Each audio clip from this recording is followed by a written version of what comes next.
Tanner Scott continues to impress for the Marlins, this time with his first 6-out save. Yes, he's a stud, but the main question is, when will he be traded? This is Locked on Marlins.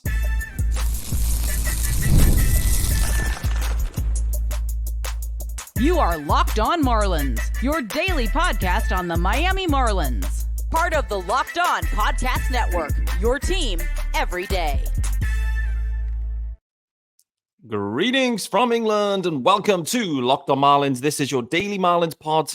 I'm your host, of course, Peter Pratt. Hit me up at Miami Marlins _UK. If you're listening to the pod, firstly, thank you and welcome to the show. And secondly, make sure you hit subscribe and leave a review. This is your team every day. And thanks for making Locked on Marlins your first listen of the day. It's a Wednesday episode, guys. Reminder, there's a YouTube channel as well. Hit subscribe over on the YouTube channel. It is also called Locked on Marlins. I can't get my words out. Please subscribe. Join me for the content. Equally, join me in the comments as well. Let me know your thoughts on every single episode and talking point. And there's tons to get into today. Before we get into that, this episode is sponsored by our good friends over at eBay Motors. And from brakes to exhaust kits and beyond, eBay Motors has over 122 million parts to keep your ride or die alive. With all the parts you need at the prices you want, it's easy to bring home that big win. Keep your ride or die alive at ebaymotors.com. Eligible items only. Exclusions apply. eBay guaranteed fit. Only available for U.S. customers. And the Marlins win on a Tuesday evening, afternoon, whichever your time zone may be. But the Marlins get the win against the Mets. I've spent plenty of time watching the Mets over the weekend. I can confirm. We may have actually confirmed it yesterday. The Mets, not that good. Not that good this year. Couple of guys in there that are interesting. But fundamentally, the Mets are struggling. Again, coming off a year when they're struggling. Coming off a situation where the payroll is insane. But for me, the Mets look like they need to tear it down. The question is going to be with the Mets, who tears it down first and soonest with them and the Marlins? I couldn't believe it. I was looking at the NL East. Couldn't believe what I was seeing. Not only, we know the Marlins are bottom, but the Mets aren't that far away.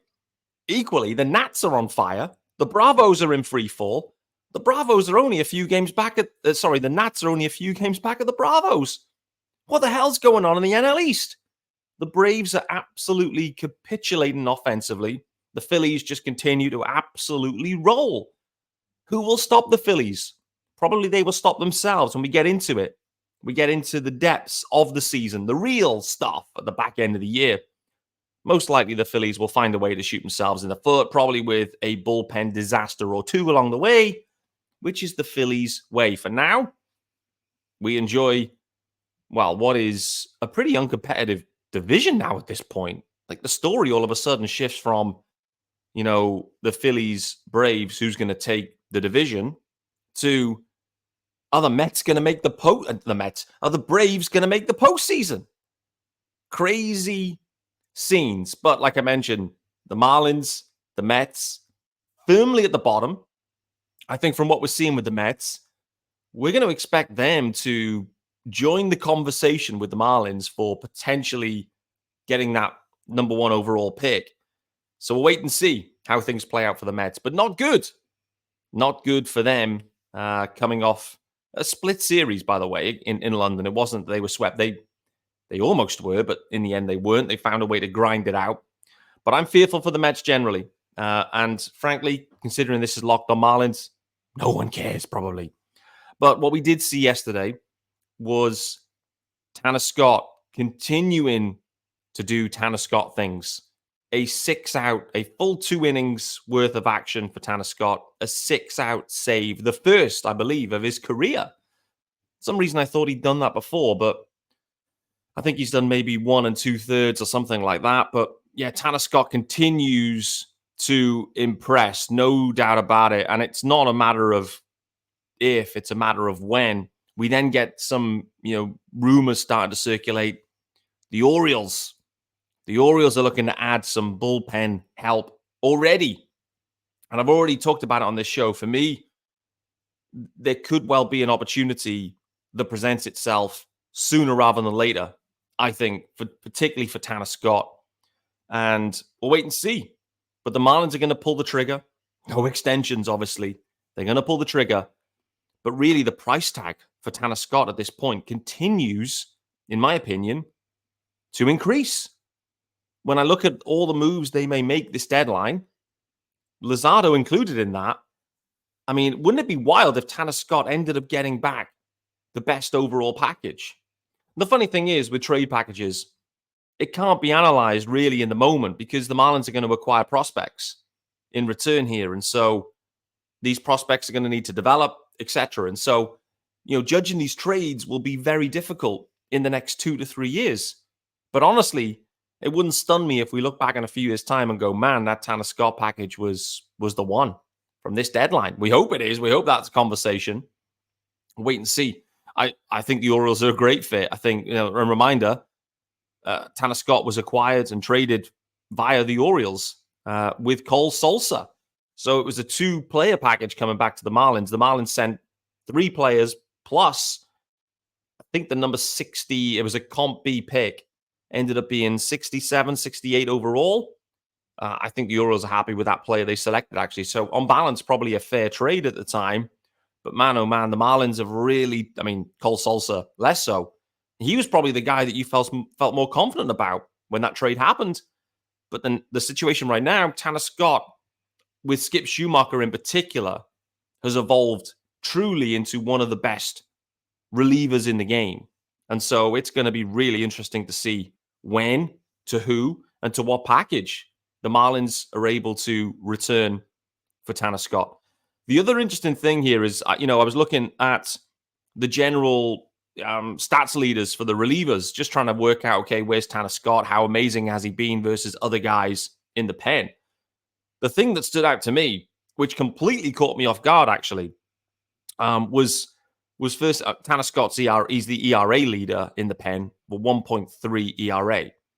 However, from a FIP perspective, what completely caught me off guard is that Andrew Nardi has a 2.14 FIP at this point versus Tanner Scott's 3.50.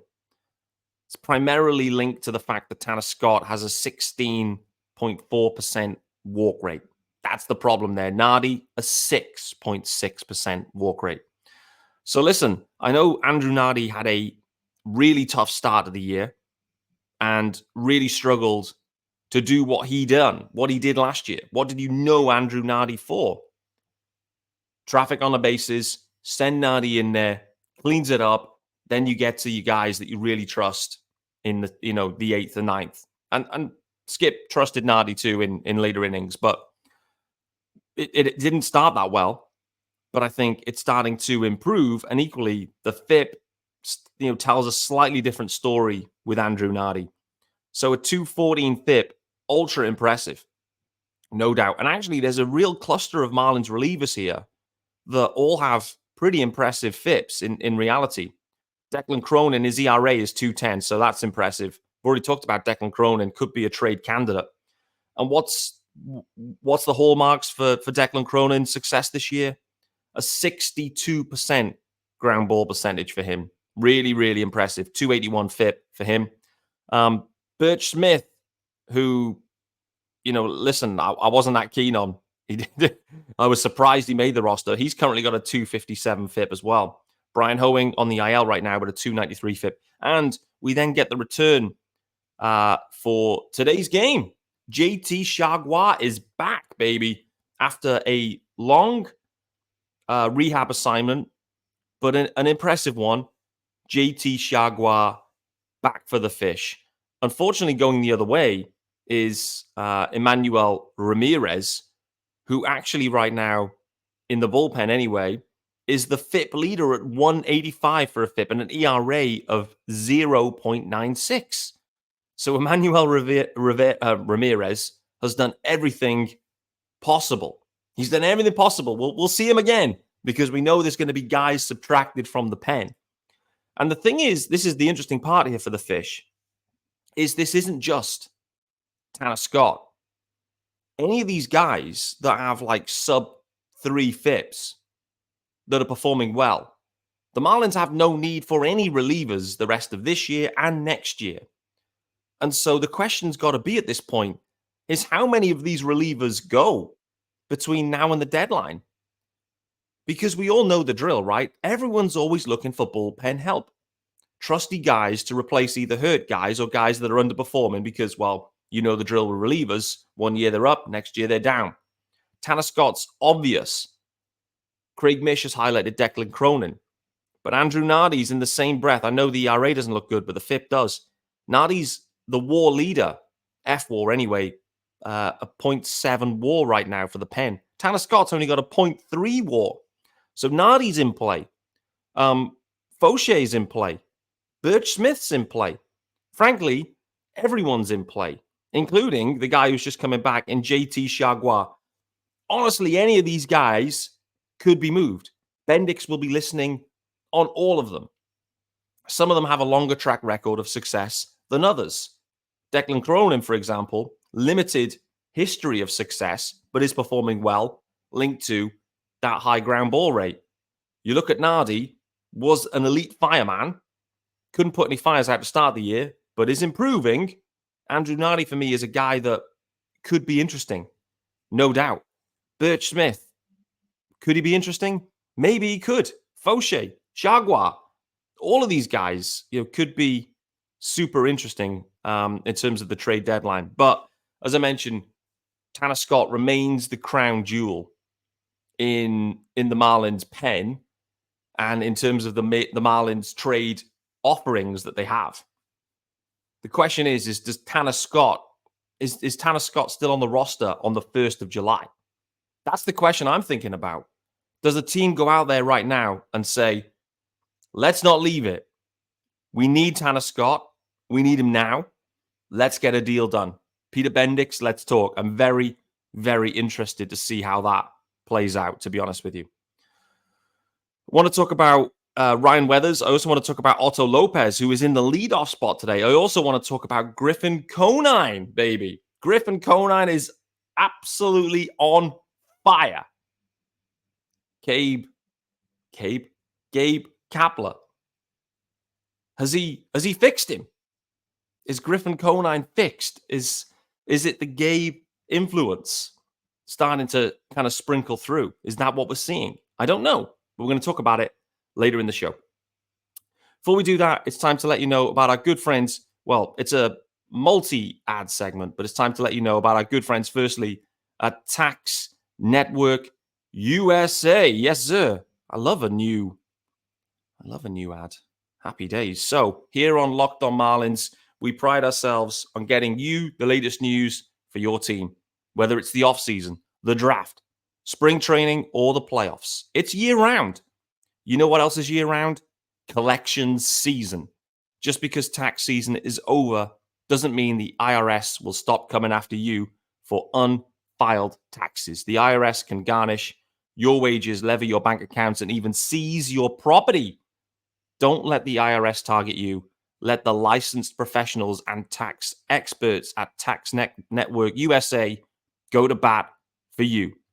With over 14 years of experience and an A+ rating by the Better Business Bureau, Tax Network USA has saved their clients over $1 billion in tax debt. Whether you owe taxes, have complicated matters that require tax planning, or finally hit that parlay this season and need help correctly filing, call 1-800-549-1000 or visit tnusa.com/lockedon. See the link in this episode description below. And guys, this episode is also brought to you by our good friends over at PrizePicks. Yes, sir. We'll get the graphics going for the PrizePicks guys. There's so many graphics packages. Guys, and PrizePicks are America's #1 fantasy sports app, and they have more than 5 million members. It is the most fun and exciting way to get in on the action while you watch your favorite sports and players. You pick more or less than on 2 or more player stats for a shot to win 100 times your cash. And with PrizePicks, you could turn $10 into $1,000 in a single game watching your favorite sports this summer. You can make a PrizePicks lineup in as little as 60 seconds. You just need to pick more or less on 2 to 6 player stat projections, and you're locked in. For example, what are you saying for the Braxton Garrett K's? More or less than on that. What are you saying for the Otto Lopez hits in the leadoff spot? I'm hitting the over. I'm hitting more on the Otto Lopez hits, no doubt about it. If you're looking for promotions, PrizePicks have got you covered every week, from lowering select players' stats projections on Tuesdays, which increases your chance of getting a win, to getting your entry fees back if you have a losing lineup on Fridays. So all you have to do is download the app today and use the code LOCKEDONMLB for a first deposit match up to $100. Reminder, download the app today. It's PrizePicks. Use the code LOCKEDONMLB for a first deposit match up to $100. PrizePicks. Pick more, pick less. It's that easy. All right, guys, welcome back to Locked On Marlins on Wednesday, the 12th of June with me, Peter Pratt. It has been a chilly Wednesday evening. You're probably wondering, like, why's Pete got a zip up top and a hoodie going on? Like, what's going on? I've even got, like, the thumb holes, one of those, part of this this zip up Gymshark extravaganza. I've been out watching my daughter play tennis in the tennis match, so that's the reason. Straight back from the tennis court. And I've been watching a lot of sports the last few days. 2 games of baseball in London, tennis in Nottingham, and then tennis in Leeds, watching my daughter play. Man, oh man, it's been hectic. Nevertheless, it's been fun. So let's continue the conversation here on Locked On Marlins. Tanner Scott, like I've already mentioned, a stud. What also should be noted, by the way, a Tim Anderson multi-hit game from Tim Anderson, back from the bereavement list and delivering. Let's hope that Tim Anderson finds something. It'd be huge for the Marlins, no doubt about it. Let's talk about Otto Lopez, that for Game 2 in this series will be hitting in the leadoff spot. That's the first time he's hit in the leadoff spot for the Marlins. Again, I wanted to go back and check, like, Otto Lopez, what's he been doing this year? Because he's been quietly ticking along in terms of his offensive production. Like we all know, obviously a waiver claim guy. We spoke about Declan Cronin already, saying, well, Cronin should be moved. Craig Mish thinks Cronin should be moved because, maybe it's unsustainable with Cronin. You've turned a rough diamond into something. You get some value back. Maybe the same could be true for Otto Lopez, but in terms of his production, you go and look at WRC plus for all of the offensive guys, and Otto Lopez, Xavier Edwards is top at 109, having only had 11 plate appearances. So let's disregard Xavier Edwards, but talked about him on yesterday's episode. The fact that he has nothing to prove, clearly. And we'll see him later on in the year. But for now, he's back down to AAA. Otto Lopez, though, by the way, who's now had over 100 plate appearances for the Marlins, he is joint with Jazz Chisholm Jr. with a 108 WRC plus. His WAR is .08. Luis Arias, who had 41 more plate appearances for the Marlins than Otto Lopez, his WAR at this point is when he left the Marlins was .1. So Otto Lopez absolutely outpacing Luis Arias's production. They had the same WRC plus, though, actually at 108. So, man, oh man, the Marlins, they move Arias, they find Otto Lopez, and Otto Lopez to this point in a sixth of a season is putting up super impressive numbers thus far, and looks to be, a big part of this Marlins offense. You can only applaud Peter Bendix for those types of situations. Clearly, finding these guys, and this is kind of like a look to the future, where these are the types of things that Bendix can do. The problem is the true value of that is where you have a roster built around that is actually competitive at this point. And so those types of moves should then supplement and augment an offense. However, when you're basically building your entire roster from waiver claims, trades because guys have been DFA'd, minor league sign-ins, all that kind of thing, then you're in trouble, right? We know the Marlins at this point have a bit of a talent gap, no doubt. But it's these types of stories, these types of flashes where you get a little bit excited in some ways about what Peter Bendix can do. However, still have to remember that they're 19 games under 500 at this point. It's only mid-June. So, we need to cool the jets on the excitement at this point, but we understand the direction of travel. Otto, finding multiple Otto Lopez's is only a good thing. The question is do the Marlins hang on to Otto Lopez at this point? Is there a market for Otto Lopez? Remind, he's only 25, Otto Lopez. But he is performing in terms of offensive production at a level in many ways, exactly the same as Jazz. Their profile is very different. Jazz to this point has had 273 plate appearances to Otto Lopez's 107. So quite a stark difference there. But to this point, he's hitting 293. He's slugging 414. It's impressive stuff. Defensively, he's got a positive WAR as well. So you have to applaud this one. You've basically moved Arias and found a better version of him defensively. Definitely not a version as, it's definitely not as impressive a contact hitter. Doesn't walk at all, pretty much. Strikes out a little bit more than Arias. But, the profile looks nice. So, very interested to see what the Marlins do with a guy like Lopez, a scrap heap guy that you turn, you polish up a bit. It's performing. Does Otto Lopez make it through this deadline? I think that's a really interesting one, for sure. The other thing to call out that, I spotted while I was looking into this, Josh Bell at this point, super slow start, a 102 WRC plus now, so slightly above average offensive guy at this point. Yes, we know the money's a problem for Josh Bell in terms of he's probably a little bit overpaid for the production, but we've already seen with Bruce Sherman, he's happy to swallow and eat the dough to get some prospects back. I think now, earlier on in the year, you may have thought, okay, is Josh Bell going to bring anything back? Is there any value there? I think we're all pretty convinced at this point that there is something of value with Josh Bell. Wider news, by the way, in case you missed it. Garrett Cooper, DFA'd again. Cooper Loop now DFA'd by the Red Sox.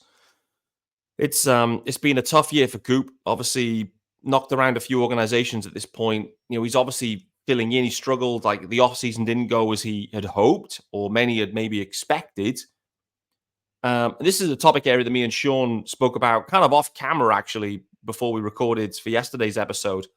I'm definitely going to get into this in more depth with Sean at the next time we speak. But what we are seeing now is, the Garrett Coopers of this world are the ones that are being like super squeezed within free agency and the way that teams are building rosters now, where you've got like a former all-star that has proven to be probably a slightly above average stick when he's on the field. There's just no market. There's no market for Coop. It's crazy, but that's the situation now. Teams are getting younger and cheaper.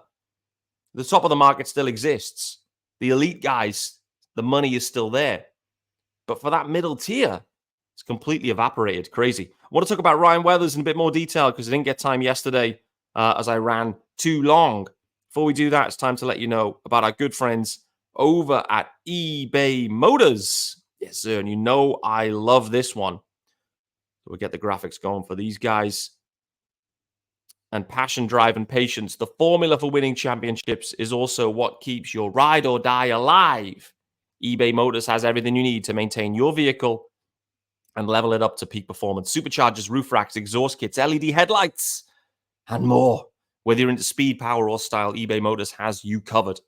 With over 122 million parts for your number one ride or die, you'll always find exactly what you're looking for. And with eBay Guaranteed Fit, your part is guaranteed to fit your ride every time or your money back. Because with eBay Motors, you're burning rubber, not cash. With all the parts you need at the prices you want, it's easy to make your car the MVP and bring home huge wins. Keep your ride or die alive at ebaymotors.com. Eligible items only. Exclusions apply. eBay Guaranteed Fit only available to U.S. customers. All right, guys. Final segment here on Lock the Marlins for Wednesday, the 12th of June. You with me, Peter Pratt. Thanks for making Lock the Marlins your first listen, guys. I want to turn back the clock a bit. Ryan Weathers over the weekend exited the game. As I mentioned, I wasn't able to watch any of the games over the weekend as London was well and truly calling. However, what I've spoken about a lot with Ryan Weathers, he has proved to be super durable. This injury, whilst clearly not positive, exits the game with a finger issue. He ends up with his finger in a pretty stiff-looking splint as well that we saw, I think, the day after. And so, not quite sure on the timeline here, but what I would say, the encouraging part with Ryan Weathers and this injury is doesn't appear to be an arm, elbow, anything of that ilk or nature. So that's encouraging. However, whenever you hear he's expected back in the minimum, it's minor, it's precautionary, any of this type of language from the Marlins, I start to immediately get very nervous, no doubt. So we'll wait to see what happens with Weathers. Roger Munoz came up to take his spot. Ryan Weathers, thus far on the season, he is the current WAR leader thus far for the rotation. He, as you will know probably, he has a 3.55 ERA, his FIP at 3.90. So Ryan Weathers has been truly the ace of the staff and has been, in terms of innings output, the highest by some distance. 71 innings of work from Ryan Weathers. Luzardo at 61 and 2/3, and Trevor Rogers, who has been healthy all year, at 62. Just shows Ryan Weathers, even though him and Trevor Rogers have pitched in the same amount of games, the amount of innings, he's 9 innings ahead, a full game's worth of innings ahead of Trevor Rogers in 13 starts. Just shows you how much deeper into games consistently Ryan Weathers is going. Equally, how inconsistent Trevor Rogers has been as well. But for this type of rotation, and we've seen this, right? When the Marlins deal with pitching injuries, we saw that right at the start of the year, has a really bad impact in terms of the results. How are you watching the Marlins games, by the way? How are you thinking about wins and losses? It's an interesting conundrum at this point where wins don't really matter, losses don't really matter. They matter to like Skip and to the guys. Like no one's trying to actively lose, right? But the plan here generally is tear this roster down, so the likelihood is they're getting a really high pick. One final topic I wanted to call out. Griffin Conine, baby. Griffin Conine is absolutely on fire. He is blasting home runs to all fields. He doesn't care where you pitch it. He is just destroying baseballs at this point in AAA. This is the Griffin Conine. Clearly, there's a backstory here linked to the Marlins. And, clearly the Marlins are in this rebuild period at this point. So we will see Griffin Conine this year. No doubt about it. Once the deadline's gone, Griffin Conine will be up. Not before, I don't believe, unless there's injuries that kick in. But right now, the outfield actually has remained pretty healthy. We've got Dane Myers on the roster that is being given limited amounts of playing time. He starts today, but it's been limited for Dane, linked to, again, the platoon situation that basically Avisail Garcia was in, which does kind of go back to, listen, do you really need to have Dane Myers up in a short side platoon? Could you not just leave Avisail Garcia in that situation? I don't know. I'm sorry to keep going back to Avisail Garcia, but I'm just super confused at this situation around it where, why have Dane sitting on the bench for 2/3 of the time when Dane could be in AAA with Griffin Conine launching bombs? I never understand why you bring young guys up and effectively limit their opportunity. It doesn't make any sense to me. And it feels like, as with Dane, as time's going on, guys start to get out of a rhythm. Dane was in a rhythm. He was on fire. He comes up, he's playing every day. He's into the lineup, he's impacting the game straight away. You see it, you feel it. Then as time goes on and there's less regular at-bats, the production starts to tick away. It gets hard. You're a glorified pinch hitter at that point. Like, it's hard. You lose your timing. You start to struggle. You mentally start to feel it. This is the challenge. Like, why do that to Dane? If there's no role for him because you're prioritizing at-bats elsewhere, then put him down to AAA and plug Avi in. Yes. Now Avi's been released. I'm now questioning why he's been released. What the hell has happened to Pete Pratt? I don't know. Doesn't make any sense to me. But I did want to highlight Griffin Conine, absolutely on fire. 5 bombs in 5 days. Absolutely stunning. I know he's joined Aram on his podcast, I think today. So I'm looking forward to hearing that conversation. I haven't listened to it yet. But Griffin Conine will be up with the Marlins in August. No doubt about it. The Marlins will make a big hoo-ha about it, as they should, considering the history. So I think a lot of fans will be absolutely pumped for that. The question will be, this is the challenge here, will Griffin Conine have cooled off significantly by the time we get to August? So what you see now may not remain in August. Thus, he ends up being brought up, then he struggles, and then you end up down that cycle. I'm always an advocate. For me, I look at it and think, ride the hot hands at all times. That's what option years are for. That's what roster flexibility is for. Like, Conine is scorching right now. Get him up here, let him make his debut, and let's see what's cooking. But no, the Marlins, typically what they show us is when a guy's on fire, they leave him in AAA. And then when he's cooled off, they bring him up. What happens? Well, more often than not, they underwhelm. It's a really tough situation, really confusing situation. Like, Conine's on fire. Let's have a look. Why not? Let me know your thoughts in the comments on YouTube in particular, or of course, ping me on X. Let me know your thoughts there. No doubt about it. But guys, that's been Locked On Marlins for Wednesday, the 12th of June. Thanks for making Locked On Marlins your first listen. Tanner Scott, a career outing, 6-out save for Tanner Scott. How long will he remain in this Marlins organization, and how big will the return be? JT Jaguar is back. The bullpen, generally as a group, looking impressive. The question is how many of them will remain after the deadline? Otto Lopez, a waiver claim, never, let's not forget, a waiver claim, absolutely performing. He is leading the Marlins offense in WRC plus, along with Jazz Chisholm Jr. at this point. Stunning effort. Will Otto Lopez remain? Ryan Weathers, the workhorse, to the IL. They say it's minor. I never believe that.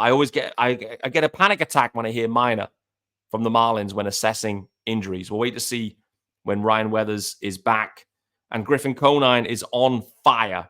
He should be brought up immediately. Why not?